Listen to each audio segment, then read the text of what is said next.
You all join palms and repeat after me. I take refuge in the Buddha. I take refuge in the Buddha. I take refuge in the Dharma. I take refuge in the Dharma. I take refuge in the Sangha. I take refuge in the Sangha. Keeping the palms joined.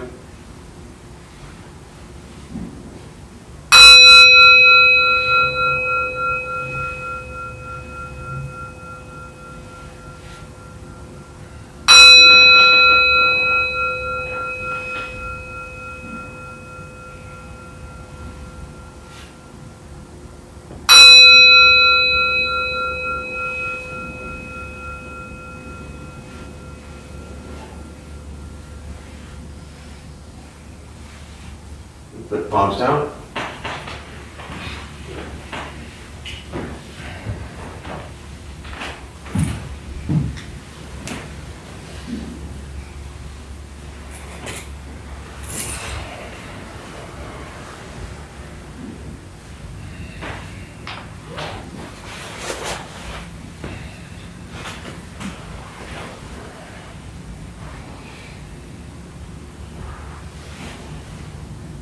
Alright, good morning everybody. Good morning. Thanks for showing up on this Saturday morning. Anyone here for the first time? Want to share why you're here? Now that I already got your hand in the air. What brings you here? I've been meditating for a long time, but wanted to come to practice with other folks. Right on, thanks. How's it working for you so far? So far, so good. So far, so good. I didn't mean now, I meant like your practice. Oh. Yeah. It's not regular enough. I need Yeah. to make sure that it's more consistent. For sure. But Understood. it's helped me tremendously, even with the practice I've been doing so far. Yeah, definitely. Thank you. Thanks for sharing. What else? First time?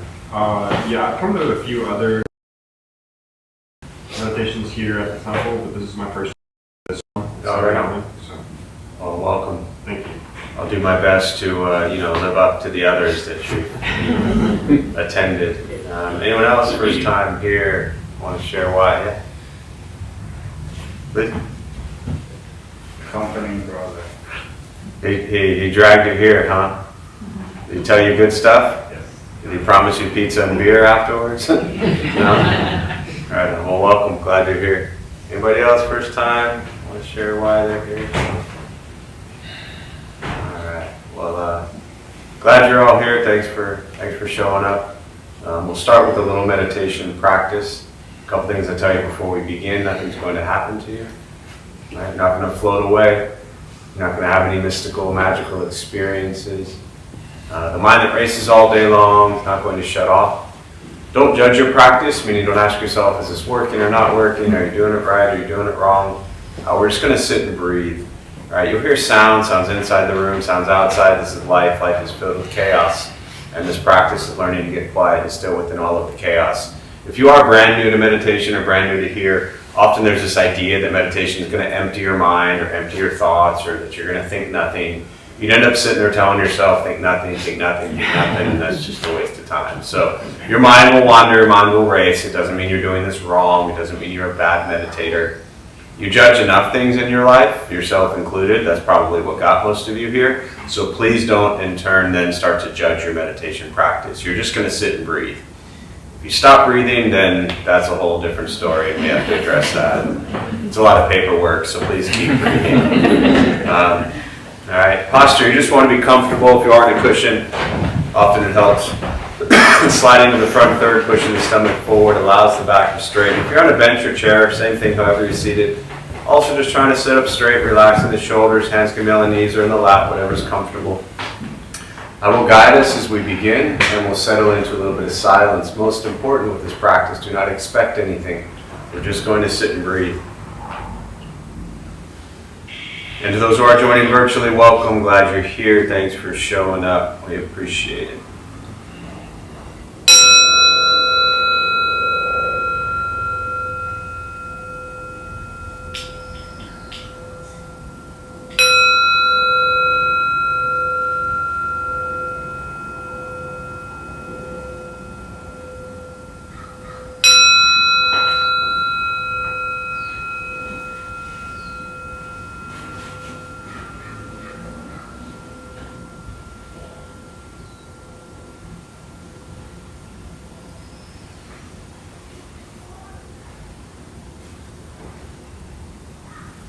And starting with the eyes closed if comfortable, or slightly open.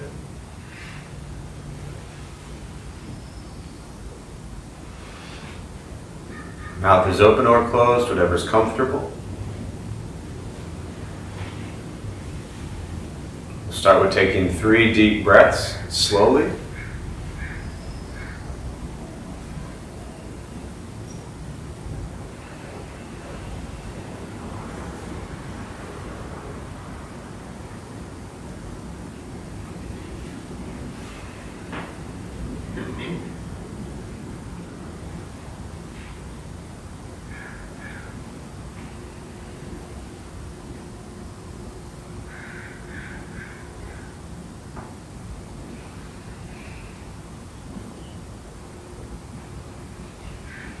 And eventually, settle into a natural rhythm of the breath.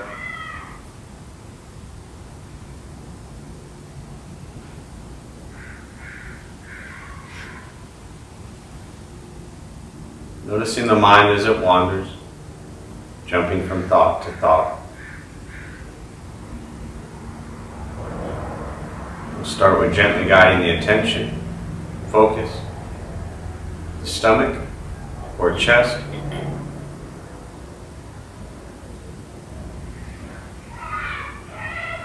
Breathing in, feel them rise. Breathing out, they fall. Simply continue this practice, observing sensation of breath. Aware of all the sounds. These are not distractions, not disruptions. Simply what's happening around us as we sit and breathe.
As the mind wanders, lost in thought, recognize it.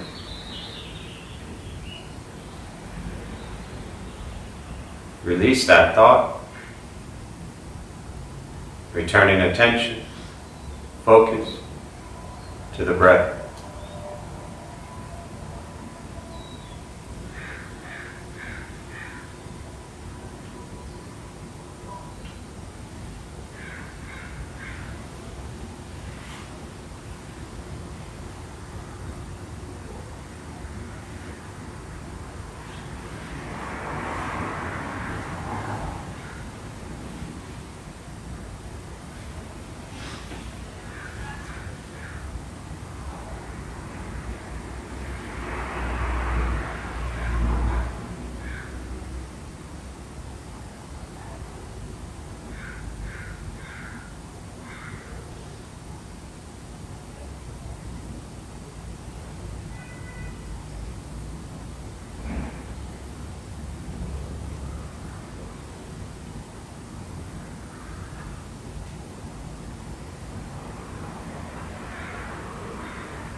Breathing in. Follow breath in.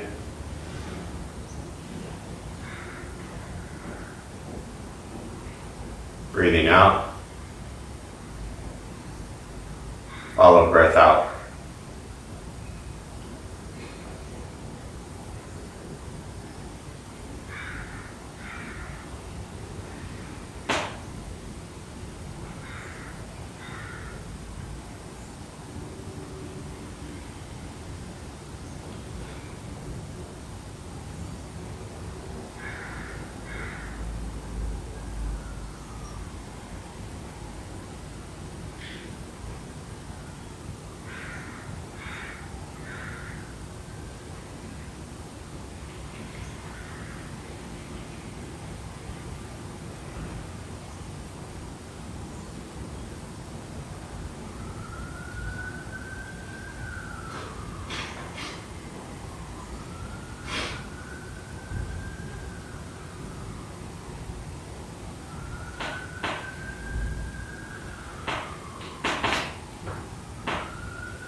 Letting go of expectations.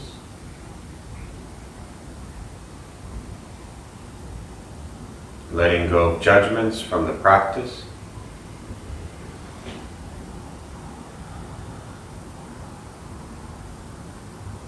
Just sitting, breathing.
learning to be comfortable in stillness, in quiet, wanting nothing but to sit and breathe.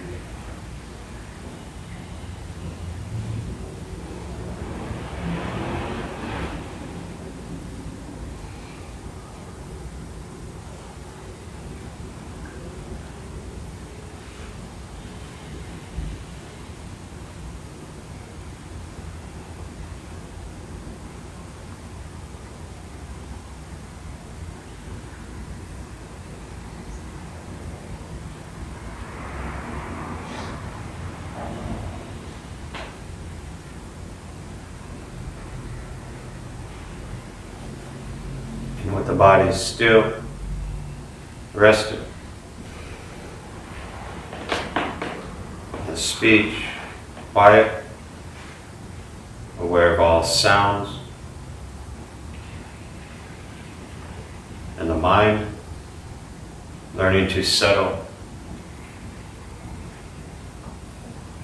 know what it's like to just sit and breathe.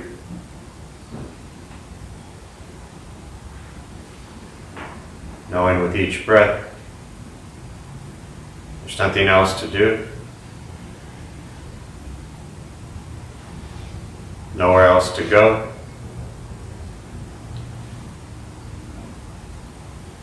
and no one else to be. Everything beautiful, exactly as it is. Sitting, breathing.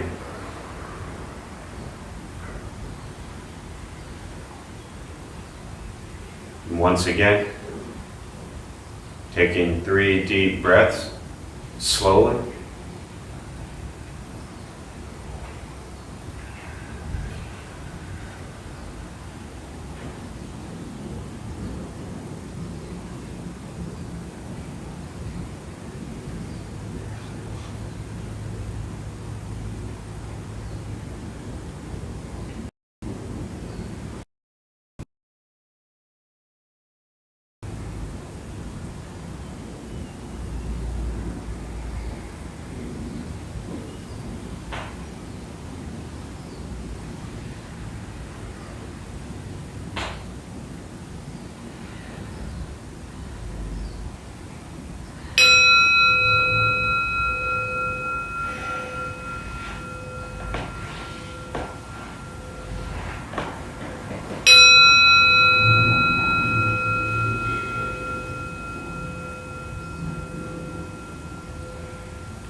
As you slowly open the eyes, slowly beginning to move. The most important with the practice of meditation is to recognize how you feel now, immediately after.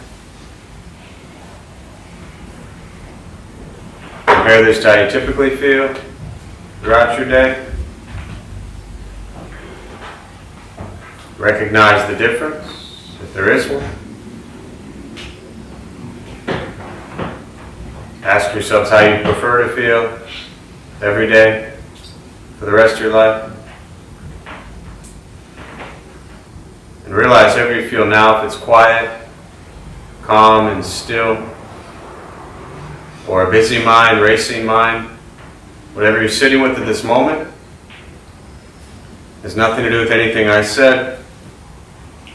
It's nothing to do with how we sit and hold the hands or cross the legs. It's nothing to do with the sounds around us or anything else for that matter. It has everything to do with your own mind and your own mind's reaction to an external condition. This is what the Buddha called Dharma Bum Temple, means dependent origination. This is the basis of the Buddha's awakening. The word Buddha simply means awakened. He was a human being, no different than any one of us, who began to understand why he suffered, why he got angry, sad, depressed, stressed, anxious. He began to understand the causal relationship of all phenomena.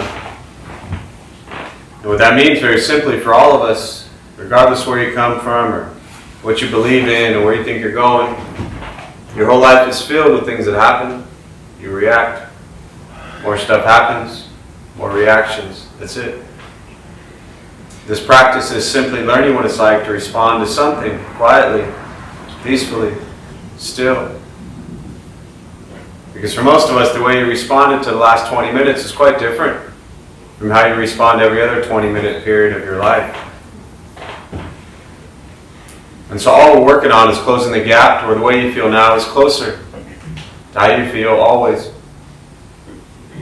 Just as driven, motivated, productive, successful, whatever that means to you in your respective lives. But with a mind that's steady, clear, focused, distracted by nothing, disturbed by no one. It's not an easy practice. It's not necessarily fun. It's not an escape, as often people think it is. It is direct perception into the present moment and learning to be with life as it arises. Meditation is free. Buddhist practice is free. It's just sitting, breathing, learning to be kind to yourself and everybody else you encounter every moment of your life. If your life is a crazy, hectic, stressed out mess, meditation is not going to fix that. It simply helps you become aware of why your life is a crazy, hectic, stressed out mess, so you can then make changes. Don't complicate this practice. It's simply learning to become aware of what you think, what you say, and what you do in every moment. Your intention behind every thought, every word, and every action. When you begin to pay attention to this, your life will change. But it is a practice. It's not a quick fix. It's not an overnight, everything's better. It's not a 6-week course. It is a lifelong practice. Every day you will be faced with conflict, challenges, difficulty. The question is, how do you respond to that? Once we stop trying to change, fix, control, manipulate everything and everyone around us, and we work on changing our mind and our reaction to the world around us, life gets simpler. But it does take time. So the only thing I wanted to touch on briefly, and then we'll open up to questions, is Buddhist teachings around impermanence. And very often this can be scary for people. He taught very simply that all conditioned phenomena are subject to change. Everything in your life will change. Everything you have in your life now, at some point, will be gone. All the people, all the places, all the things, including ourselves, at some point, will be gone. Now, often people can look at impermanence as maybe a scary thing, be afraid of it. But I bring it up really just to focus on the reality, which is the beauty of impermanence. When things aren't going so well, impermanence is your best friend, because it'll change. When you're having difficulty, when everything in your life seems like it's falling apart and you don't know what to do next, impermanence is great, because it'll change. No matter what you've been through, no matter how many obstacles you've overcome, you've survived, and you're here. And the one thing we know is that everything going forward constantly is going to change, including our emotions.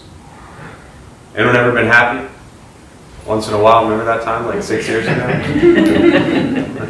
Right? It was quick. You were happy. And then what happened? Went away. Anyone ever been miserable? Right? Tend to hold on to those longer typically. I don't know why, but we are stubborn fools. That also goes away. So I bring up impermanence at this moment mainly just to focus on, for you, dealing with emotions. Good moods go away, bad moods go away. Good feelings go away, bad feelings go away. Right? This is life. And when you find yourself having just a terrible, I can't help but not say this, terrible, horrible, no good, very bad day. For those of you who are old enough to remember that book, right? It'll change. And the challenge, the difficulty, the practice here, the lesson here is to recognize when you are stuck in those moments that are not so great, don't do much. Just sit with it. Most of the time when we're really angry, pissed off, and we think everything's falling apart and we make decisions, I don't know about you, but those never seem to work out so well for me. So this practice, especially for those who might be new to Buddhism, doesn't mean that just because you do some Buddhist thing and do some meditation, that all of a sudden your life is going to be grand. You just become aware of the challenges and difficulties, and you learn to be with them, as opposed to doing what most people do most of our lives, which is try to escape from them. So we turn to things to escape to. Some healthy, some unhealthy. I don't have time right now to get into all that, right? But when things aren't going so well and you're not feeling so great, just sit down. Take some breaths. And just experience that feeling. And don't forget, it will change. So, with that, for me, I always really prefer to respond to questions. Meditation, Buddhist practice, anything you're sitting with, and we use the rest of our brief time this morning. I'll respond to questions. And again, to our millions of YouTube followers, thanks for showing up. Feel free if you have any questions, say hello as you are in the chat box there. And I'll do my best to respond there as well. So we'll open up to questions. That was quick, yeah. It's actually something I'm thinking about a lot. We talk in this practice a lot about the mind and thoughts, and mastering the mind and the thoughts. I know for me, and probably for a lot of people, the experience of emotion is physical. You know, and a lot of the time, even if I'm working through the mind, it isn't helping the sweaty palms, the racing heart, the waking up at night, the pit in the stomach. And I'm actually literally wondering if Buddhist practice ever like specifically spoke to corporeal experience of thought and emotion. Yeah, no, great question. I think everybody heard it virtually as well, so I won't repeat it. But when you look at, in essence, the practice of mindfulness, truly mindful and awareness of bodily sensations, physical sensations, all come from one place and one place only, which is where? The mind. The mind, right? So there's the awareness of it. Super important. You just listed it, the sweaty palms, the inability to sleep, the pit in the stomach. But these are all coming from the mind. So that these physical sensations, feelings, experiences are there. The tension that we hold in our neck and our back and our shoulders, wherever it might be, right? But then what? So you can analyze it all day long, but if you want it to go away, what do you have to do? I mean, calm the mind, but it's not working. And I guess the other thing is, it's supposedly, not to get sciencey, but it's a part of our mind we don't necessarily control. It's our amygdala, I can't say that word, but the lizard brain. Sure. Yeah. So here's my suggestion for practice, is when we get angry, sad, depressed, our mind is wandering. When we get fearful, anxious, worried, our mind is wandering. When we feel the hands sweating, the pit in the stomach, whatever the physical reaction is to the mind, observe it, be with it, and keep practicing. Just stay at it. And be patient. Yeah. Something that I know you're so good at. Yeah. Yeah. I was curious your advice around soundtracks in my mind when I meditated. Oh. Like literal soundtracks? Like an album? Or yes, just like, your own like creative? music. Yeah, like whatever, you have a song stuck in your head. It doesn't feel like thinking. It's like there, present though, and then I guess it kind of has a hearing vibe to it, but it's my mind obviously thinking, and I'll just leave it there. Yeah. So, in general, there's 1,000 types of meditation. For the most part, they're all pretty good for you. Mm-hmm. None of them necessarily right or wrong, good or bad. If they're not telling you to jump off a cliff, it's probably a decent one. And with that comes meditations that include music, sound, guided imagery, visualization, things like that. Now, if that's your intention to do a meditation I'll get to your question in a minute, hang on. If that's your intention to do a meditation focused on something like that, then beautiful. Mm-hmm. Now, if your meditation practice is attempting to focus on sensation of breath or awareness of sounds, and you're just lost thinking about music, then you're just lost thinking about music. Doesn't make it bad, doesn't make it wrong, doesn't make you a bad meditator. Sure. It just means you're not focused on your intention. Now, if you sit down and say, my intention is to play through nothing but, the Zeppelin soundtrack in my head, word for word, and breath in, breath out, I'm going to say the word, and breath in, breath out, I'm going to say the word, and I'm going to go through it one word at a time. Beautiful. But if you're just trying to sit and breathe and be present, and you're just lost in some soundtrack, then you're just lost in some soundtrack. So it really depends on what your intention is. Yeah. My intention was not Not to to the music that was Yeah, there. yeah. I kind of assumed that. I just didn't want to put any, thoughts in your head any more than I already have. Yeah. What else?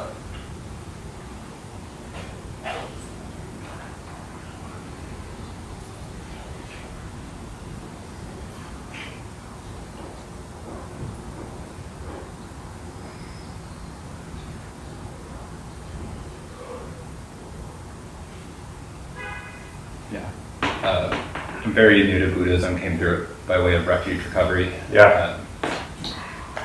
And I think in a Thich Nhat Hanh book, I read something along the line of we are all the Buddha is us, something along those lines. Yeah.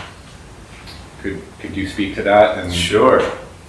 It makes it easy when you show up and you're already the Buddha, right? Nailed it. Yeah, it's done. You just walked in the door and you're good. So the question for those who didn't hear it, you're newer to Buddhism through refuge recovery, and you believe somewhere in a Thich Nhat Hanh book where he talked about, the Buddha is us, we are the Buddha. So at the very beginning here, when we join palms, right, we take refuge in what's called the triple gem, Buddha, Dharma, Sangha, right? When we take refuge in the Buddha, what we're taking refuge in, first look at the word refuge, and you even mentioned refuge. It means different things to different people. Safety, comfort, protection, home, whatever refuge might mean to you. The first one is the Buddha. So he lived and died 2,500 years ago. He cannot help you. He cannot fix you. He cannot save you. You are on your own, my friend, right? But what we were taking refuge in was called bodhicitta, which means Buddha nature. And the idea behind this is that the Buddha taught that we are all, and this is where the Thich Nhat Hanh teaching comes from, that we are all already awakened. The word Buddha simply means awakened. And we are awakened already. So the metaphor for this that I love is, say it's a cloudy day outside, right? Is the sun there? Can you see it? Kind of. Don't get smart. Oh. On a cloudy day. Sorry. It's all right. I like to pick on people who, Yeah. on a cloudy day, I can you see see the sun? Yes. You can't see it. Why not? It's because it's blocked by the cloud. Blocked by the clouds. Now, in Buddhist practice, we call the clouds the three poisons: greed, anger, and ignorance. Anyone in here greedy?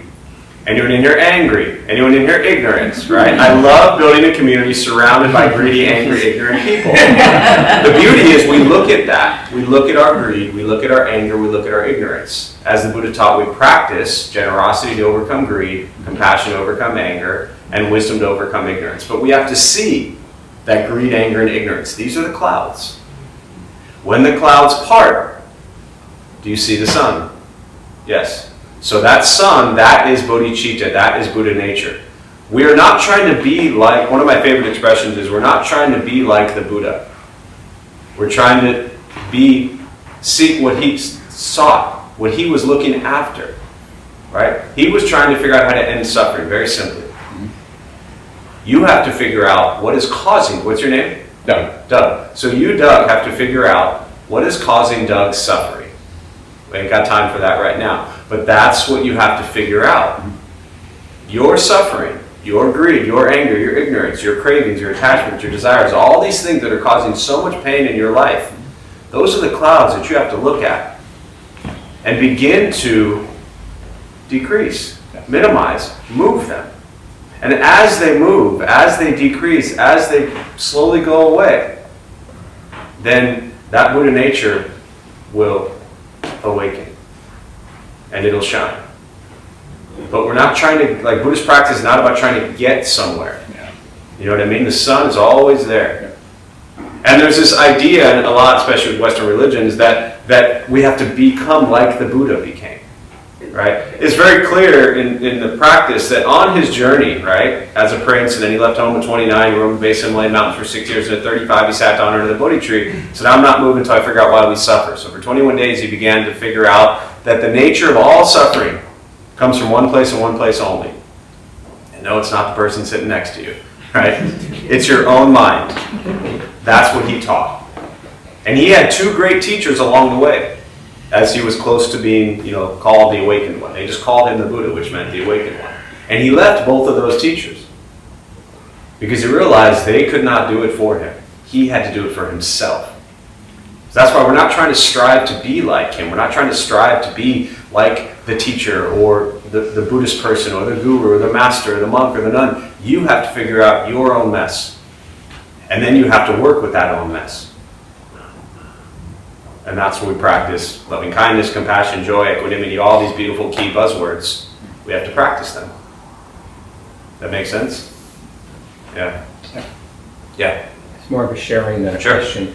So I'm attending this class, this other Jeff on Sundays at 1. And he talks about intention, setting the intention behind everything I'm doing. So one of them is I'm noticing setting an intention when I'm driving because there's a lot of aggressive drivers out there. So Ryan, the card tells us, and it says, hey, your aggressive driving is up 8%, and I'm the one that's driving more. So I realize I am the person that I'm annoyed with, So I've been looking at where's my greed, anger, and ignorance in my driving. The greed of wanting to get there and get it done, the anger at the other drivers, the ignorance of not really paying attention to the fact that there are aggressive drivers on the road. And I don't know whether the statistics are changing on the car, but I'm feeling that sense of calm and not going over the speed limit, not even taking different roads that take longer, so that my intention is to get there safely with less angst. Yeah. So I just wanted to share that Yeah, absolutely. the car called me out. Yeah, and it's similar to, go ahead. Remember my racing card and sweaty palms? Yeah. Yeah, the freeway. Yeah. So when Joe was sharing that, I literally was thinking about, and that's an expression, it's an outward action on the mind when we're filled with aggressive thoughts, anger, rage. It's going to come out somewhere, whether it's physically or in our actual actions. Yeah. Well, a combination of the two, really. The other thing that's helped me with the compassion of other drivers, they were all going through the same shit I'm going through. Totally. I think what I need to do is really important. I need to get there very fast. Right. Yeah, you've heard me say, I mean, I could write an entire book about Buddhist practice and driving, you know. Just our inability to recognize that there are other people on the road and that they matter also, you know, and that it is possible to slow down and actually let somebody go in front of you without getting pissed off and giving them the middle finger. It is actually possible. I know we haven't figured that out yet, but... Someone had suggested to think, gee, they really have to pee very badly, that's why they're speeding. You know, that just, maybe we don't know what's going on. Sure. Yeah. Not maybe we don't know what's going on. We definitely We don't know what's we going on. never know what's going on with anyone. Yeah. Yeah. Oh, just what if you're scared of them? I'm not angry with them, I'm fearful of them. Yeah. Free time of ignorance. Walk. Yes, I do. Yeah. That's the New York. the New Yorker. Yeah. In San Diego. Yeah. What else? Thoughts, questions? Meditation, Buddhist practice, anything you're sitting with? Yeah. On that note of kind of greed, anger, ignorance, can you talk a little bit about working through feelings of envy and comparison to other people? Sure. So you said on the note, I just repeat things for those virtually. On the note of greed, anger, and ignorance, can I talk about envy and our comparisons to other people? Yeah. How's it working for you? Not great. Not great. So in theory, we'd like to stop doing this, yes? Yeah. Okay. So, for endless reasons, we have, in Buddhism we call it causes and conditions, but we have been conditioned to judge, critique, analyze ourselves and the world around us since the day we were born. We came into this world screaming and crying, right? Unless some of you came in like smiling and we're like, yo, I'm here, right? We came in screaming and crying and somebody holds us. And all of a sudden, we like being held. So, again, in theory, not all the time, but the crying stops. When a baby is screaming and crying, in all likelihood, there's a couple things going on. What is it? Fear. Say again? Fear. Fear, yeah. Hunger. But more simply, Hunger. hunger, Right. Tired. wet diaper, Tired. tired. I mean, right? Pretty simple. So baby goes to sleep, baby gets fed, diaper gets changed, all of a sudden crying stops. Again, very rough idea. Right? Before we even get to like analyzing fear. We get conditioned right there that when we are wanting something, we cry, we scream, and somebody picks us up and holds us and makes everything okay. Now, all we are here, we're just big babies. We're screaming, just differently, right? And so we're constantly seeking and craving and desiring things to be different from how they are. And this really brings us to your question about comparing to others. Do you have a mirror at your house? Many of them? Yeah. Try today. Here's a really fun, enlightened practice for you. Do you drive also? Okay. So some people, I don't have to worry about combing the hair anymore, and some of my other friends don't either. But some people, when you leave the house, you comb your hair. You brush your hair, you put your makeup on to make sure you're all whatever together, right? You're in the bathroom. Then you're going out the front door, and you have a mirror by the front door, and you look again at how you look. As if you've changed from the moment you went to the bathroom to the front door. Then you get to the front door, you get in your car. You sit down, you start the car, you got the rear view mirror, you pull the little, whatever that thing is called, visor, blah, blah, blah. There's a mirror there. You look again, because again, maybe you've changed from the moment you walked out the front door mirror to the time you sat down in the car. Then you get where you're going. Take out your phone, take out your mirror, go to the bathroom, you look at yourself again. Forget about comparing yourself to others for a moment. Recognize you're comparing yourself to yourself all day long. You with me so far? So a practice today, when you get home, again, safety in mind, don't do anything that would be unsafe depending upon who lives there, whatever it might be. Cover up your mirrors. Stop looking at yourself so much. If you stop looking at yourself, then maybe you'll stop comparing what you look like to others. Now, another way to look at this, somebody years ago, the old Buddha Free Location asked a question around a similar topic. And she said that she got into an elevator and she's always wearing sweats, as she shared. And she said she got into an elevator and she saw this woman who had like a business suit on and had her little portfolio bag with her and looked all professional. And in her mind, she was thinking, I wish I could look like that woman.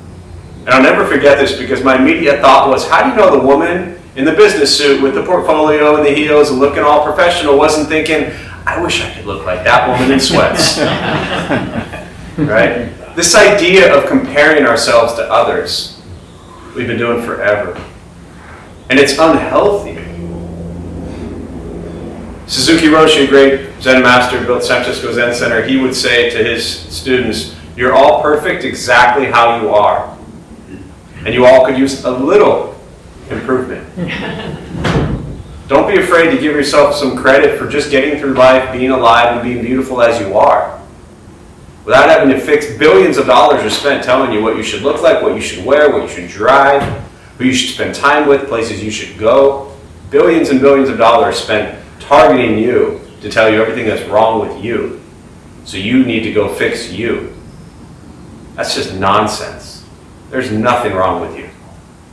I mean, maybe a little bit. You don't know me though. Trust me, there's a hell of a lot more wrong with me than there is with you. I guess I meant it in not so much a physical comparison, but like a comparison, for example, to other people's relationships with their friends or their family or their significant other and those kind of comparisons. Don't believe everything you see. Definitely don't believe what you see on social media. Right? I hear you, but the same thing applies, that this idea that everybody has to live up to what other people are doing. Like I just said to you, you're not that, and you said you don't know. You don't know what other people. So we might perceive people to have all this and have that and be this and be that. You have no idea what hell is going on in their heads and in their hearts. Right? So, to me, really, same thing applies.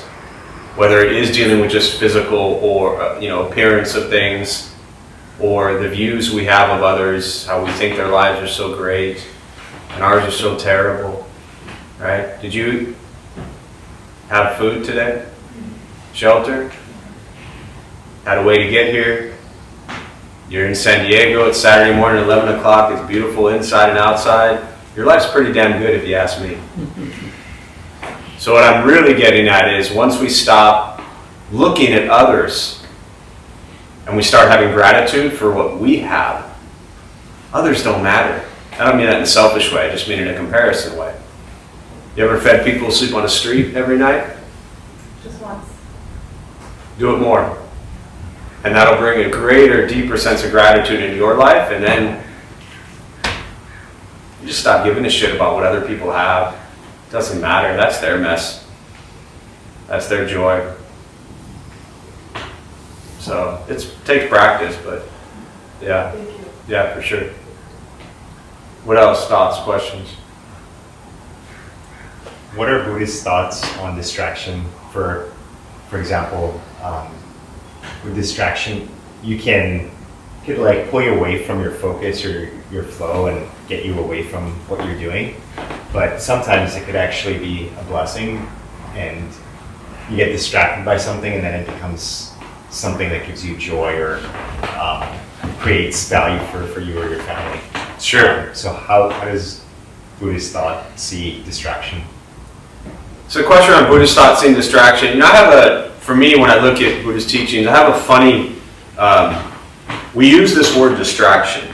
Funny to me because, at least the way I see it, we often think about, and, just semantics here, but when I hear someone say in this, kind of asking this question about distraction, it's asked as if distraction is a bad thing, right? To me, focus is focus. So if I'm looking here, now one could say I'm distracted and I'm looking here, so I was distracted. But all I did was just move my focus. You're going to move your focus your entire life. But look at what the intention is behind why you've moved your focus, and what comes from that. What is the intention? Is it to benefit self and or others? Is it coming from a place of greed, anger, ignorance, or coming from a place of generosity, compassion, and wisdom? When we move our focus from thing to thing, place to place, person to person, whatever it might be, what is the intention behind that? That's what matters.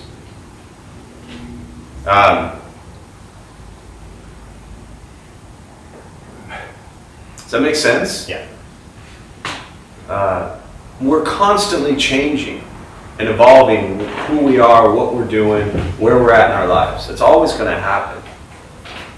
So instead of looking at that necessarily as like a distraction or a good or bad thing, and you said it even in your question that, you could, as you said, you could get distracted, go to something else, and then something good comes from it. Well, then there's your answer. All right? And you could move your attention to something else, and something bad comes from it. Well, then there's your answer. Which really has nothing to do with the concentration or the distraction aspect of it. It's just what's behind the action. Yeah? Yeah. So if I'm meditating and I hear a sound, I can think of that as a distraction from my meditation, or it could be a wake up, like, oh, I was just daydreaming then. So it's a refocus. So in that way, that distraction was a good thing. Yeah, and so for me, the way I see sounds and things like that with meditation is it's just what's happening. It's just what's going on around us. There is no distraction in meditation. There's silence, there's noise. There's a great talk, not too many YouTube talks of Suzuki Roshi I mentioned earlier, but if you Google Shunryu Suzuki or Suzuki Roshi, noise versus sound, there's a great talk of him in San Francisco Zen Center where he's talking about the difference between noise versus sound. It's really how we label what's going on. It's like for a while, it's been a bit now, but those of you who've been around a long time, you remember the guy would always come out about 11:15. We'd hear the dog, the little collar, we'd hear the little spigot turn on, we'd hear the whole dog washing theme, right? It's all happening. We hear the little conversation if he had his neighbor friend with him. And so at first it was kind of an annoyance to people. And then it was like, oh, it's just a beautiful, peaceful thing, listening to the guy wash his dog. And people often would think, well, that's distracting my meditation. And my response is, well, maybe our meditation is distracting him from washing the dog. Why do we think we're better than that guy? And then all of a sudden, we didn't hear it anymore. And a few people shared how they actually missed. They were worried about the dogs. They changed bath time. Like, what's going on? And I assured everyone, they're all still fine. Don't worry. So it really is how we label what's happening, right? And the same thing goes back to the question about the looking at others, the judging of comparing of others. It's how we're labeling things. As if what we are isn't enough, or what we have isn't enough. You have enough. My guess is everyone in this room has everything in your life that you need to be absolutely perfectly happy and at peace. And if you're not, it comes back to figuring out those clouds. And that's where, to me, and I'll close with this thought, I've never seen meditation Buddhist practice as this like fun thing. And in fact, early on, it will make your life potentially a little more challenging and difficult, because the practice is to look at our greed, our anger, our ignorance, our cravings, our desires, our attachments. To look at these things. And when you honestly look at them, it can be a little bit scary, a little bit painful. But that's where it begins. And we're just human. So try not to be so hard on yourselves. Don't need to beat yourself up so much. Just give yourself a break. So, all right, so we'll close on that. We'll join palms. May the benefit of this practice be shared with all beings in all directions. May all beings be at peace. May all be free from suffering. May any merit gained from this practice be transferred to those who need it most.